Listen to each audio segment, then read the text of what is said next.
విశ్వకర్మే ఇక్కడికొచ్చి ఈ ఆలయాన్ని తీర్చిదిద్దాడు అని ఆశ్చర్యపోయాడు.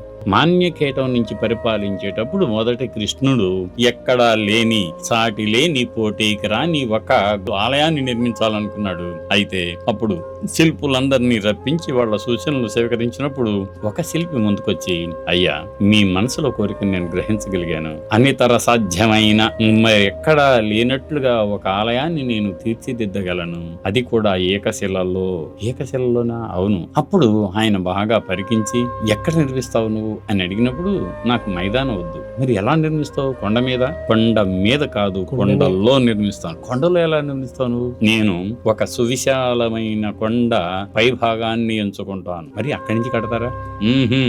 అక్కడి నుంచి కిందకి వెళ్తాను. కిందకి వెళ్తారు?